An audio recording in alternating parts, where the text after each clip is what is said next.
আউযুবিল্লাহি মিনাশ শাইতানির রাজিম বিসমিল্লাহির রহমানির রহিম। সকল প্রশংসা আমার আল্লাহ, তার নাম নিয়ে আল্লাহর দরবারে শুকরিয়া আদায় করি। এই জন্য আজকে এমন একটা ঈদের দিন, এমন একটা আনন্দের দিন আমাদের মধ্যে অতিবাহিত হচ্ছে। সেই জন্য আল্লাহর প্রিয় হাবিব দুজাহানের বাদশাহ, আমাদের সকলের পারের কান্ডারি, আমার আপনার কাছের মাছের কুল কায়নাতের নবী আখিরি পয়গম্বর হযরত মুহাম্মদ সাল্লাল্লাহু আলাইহি ওয়াসাল্লাম রাসূলের রওজা মুবারকে ভক্তি চুম্বন রেখে যার নামে গান হচ্ছে, সেজাল চাঁদের দরবারে ভক্তি শ্রদ্ধা জানিয়ে, পাশাপাশি রহমান শাহ জিন্দা শাহ তার দরবারে ভক্তি শ্রদ্ধা জানিয়ে যারা যারা আয়োজন করেছেন সকলের প্রতি সালাম শ্রদ্ধা জানিয়ে, যারা গান শোনার জন্য অধীর আগ্রহে বসে আছেন শ্রোতা মণ্ডলী, আমাদের মূল অলঙ্কার, সকলের চরণে আমার ভক্তি শ্রদ্ধা জানিয়ে দু একটা কথা বলে গানে চলে যাব। তো দু একটা কথার মধ্যে একটা কথা আমার ভাই নুরদাস ভাই আগে বলে গেছেন। সেই কথাটা হচ্ছে যে আজকে এমন একটা দিন, তিনটা চারটা উপমা দেখিয়ে গেলেন, লক্ষ্মী পূজা, অন্যান্য বিষয়গুলো। তো অন্যান্য বিষয়গুলোর মধ্যে আমি মনে করি মুসলমান জাতির জন্য আজকে এমন একটা ঈদ, যে ঈদ, যে আনন্দ মুসলমানের জন্য আর এর চেয়ে বেশি আনন্দ হইতে পারে না। এই জন্য আমার দাদা ভাই নুরদাস ভাইও গাইলেন খালিদ খান সাহেবের গান। আমি যেগুলো গাইবো ওগুলো মোটামুটি আগেই গাওয়া হয়ে গেছে, তারপরে যেগুলো অনেকগুলো বাকি রয়ে গেছে ওখান থেকে দু একটা গান করি। যদি ভুল ত্রুটি হয় আপনাদের নিজ গুণে অধম নরধম জেনে হতভাগাকে মাফ করবেন। আমার নুরদাস ভাইয়ের প্রতি, সুলতান ভাইয়ের প্রতি, দানিয়ালদার প্রতি, খালতো ভাই যারা আছেন তাদের প্রতি, সকলের প্রতি ভক্তি শ্রদ্ধা। পিছনে বসে আছেন আমাদের মোতালে পাগলের চরণে ভক্তি। আমাদের ফকির সাহেব গান করলেন, তার প্রতিও সকলের প্রতি শ্রদ্ধা সালাম। আসসালামু আলাইকুম।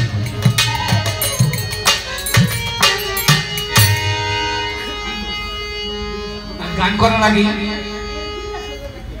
একটা বিষয় আগে বলে রাখি, সেটা হচ্ছে যে আজকে এখানে আসার একটা মূল উদ্দেশ্য আছে। উদ্দেশ্যটা হচ্ছে যে সুলতান ভাই একটা ফোন করেছিলেন, ওই ফোনে এই জন্য আসলাম। প্রায় বিগত 4-5 বছর যাবত এই বাড়িতে আজকের এই রাত্রে প্রত্যেক বছরই পালা গান করি, আমাকে বায়না করি, সুলতান ভাই বায়না করে নিয়ে আসে। আজকে রাত্রে এই জন্য আসলাম, করোনার জন্য, দুর্যোগের জন্য যে পরিস্থিতি, এর মধ্যে গান হচ্ছে না, তো ঘরেও ভাবে গান করতেছে। এমনি আজকে ফ্রি ছিলাম, আমাদের বাড়িতেও আজকে ঈদে মিলাদুন নবী উপলক্ষে আমাদের বাড়িতেও গান হচ্ছে। যারা শ্রোতা, গানের শ্রোতা যারা, তাদের প্রতি দাওয়াত, আগামী 31 অক্টোবর আমার মেজো চাচা কমল দয়াল সাহেবের ওফাত দিবস, আগামীকালকে রাত্রে আমাদের বাড়িতে অনুষ্ঠান। তো আমার বাড়ির অনুষ্ঠান দেখে এখানে চলে আসলাম এই জন্য যে এইটা যেন না বলতে পারে যে কানন্দানের বায়না করলে কানন্দন আসে, না হলে কানন্দন আসে। এইটার জন্য আজকে এখানে এসে এতটুকু প্রমাণ করার চেষ্টা করলাম যে টাকার জন্য, বায়নার জন্য না, ভালোবাসার কারণে প্রত্যেক বছর আসে। এটা হচ্ছে মূল কারণ। আমার আব্দুল ভাই বিশিষ্ট একজন আওয়ামী লীগ নেতা, আফজাল ভাইয়ের প্রতি, পাশাপাশি আমাদের কলাতিয়া ইউনিয়নের সভাপতি আমাদের মধ্যে আছে, তার প্রতি, সকলের প্রতি সালাম। সবাই দোয়া করবেন যেন দু একটা গান করতে পারি আর কি।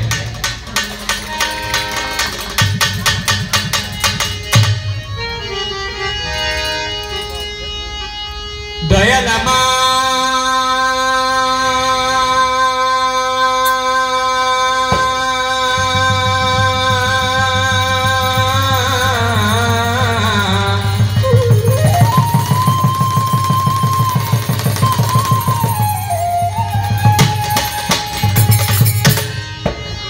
মেষের পালে সোনার মানুষ,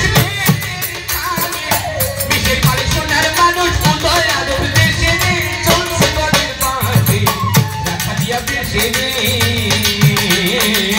রাখা দিয়া বেশে রে। মেষের পালে সোনার মানুষ,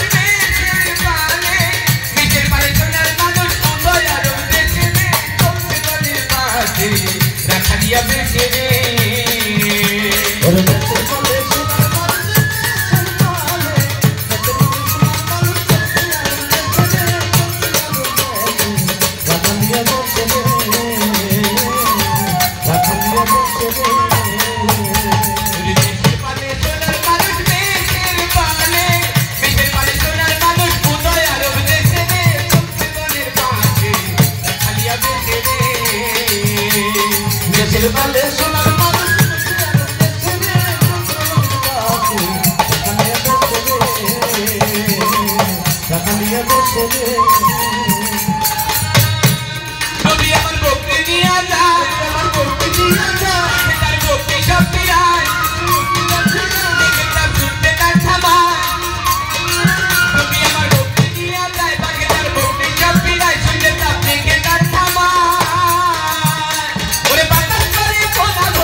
আমি গান করতেছি, একটা কথা না বললেই নয়।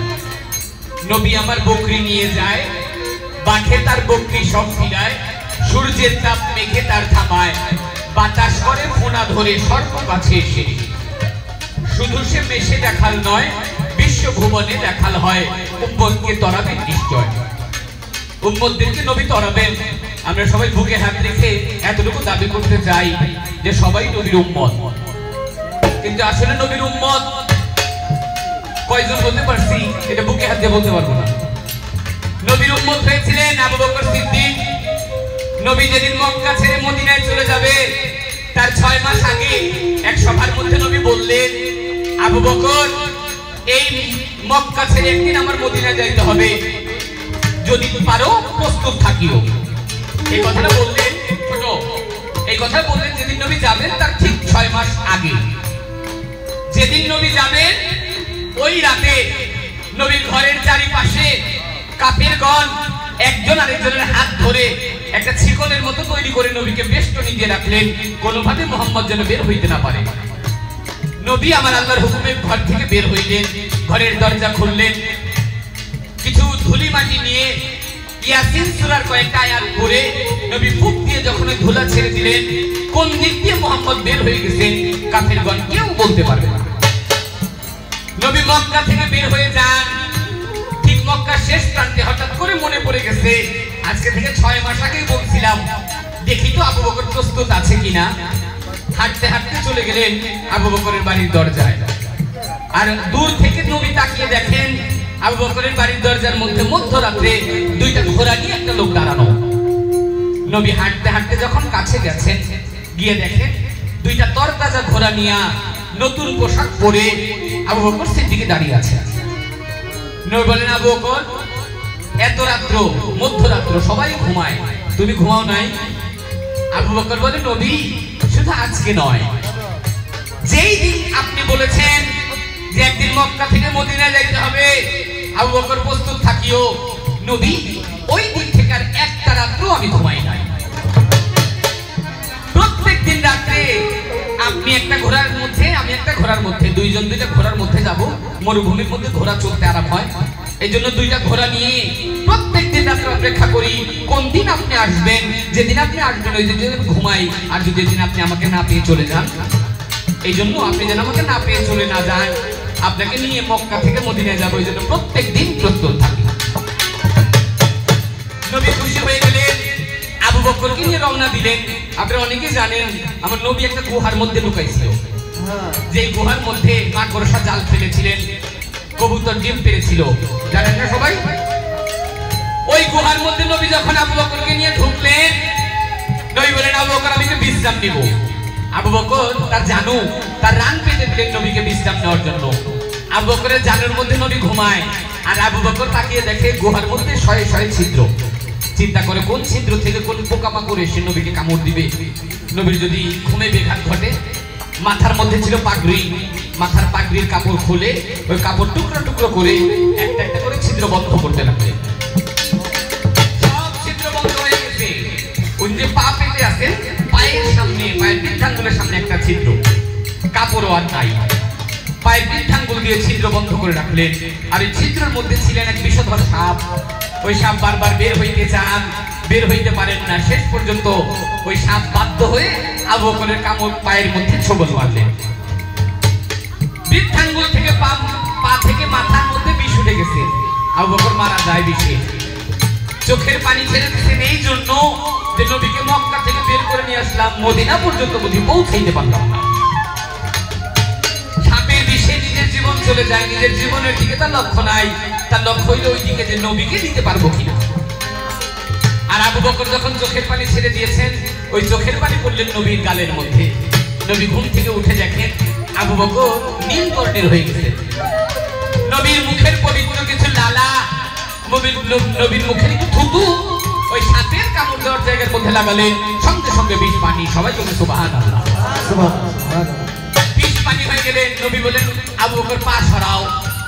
আর এই ছিদ্র থেকে বের হয়ে আসলেন একটা সাপ।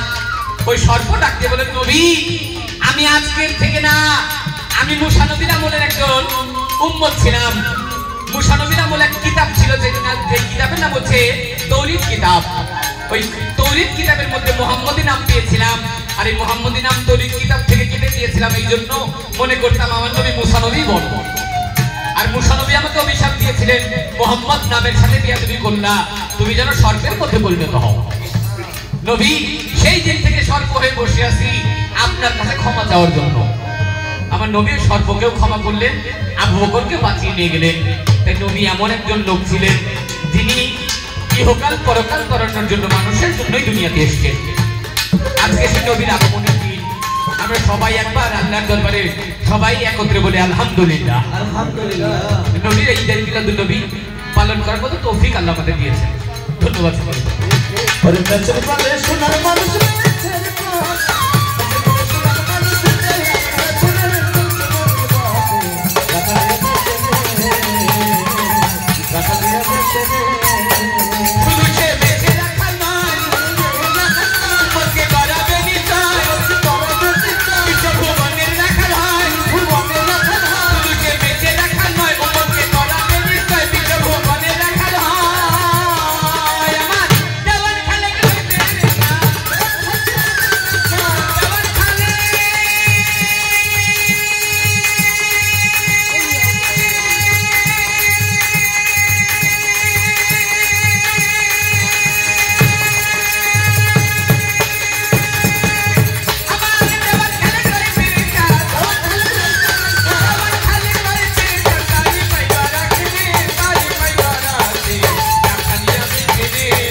Rasul